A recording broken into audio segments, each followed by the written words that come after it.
Hello guys, nagluto ako ng hijiki lang naman ito. Ito guys, lutuin ko every weekend. Hindi pala, weekdays pala guys. Nagluto ako ng hijiki every week yan.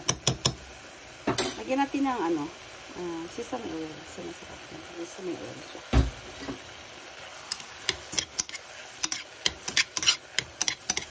Tapos i-mix natin mabuti para ma-mix ang sesame oil.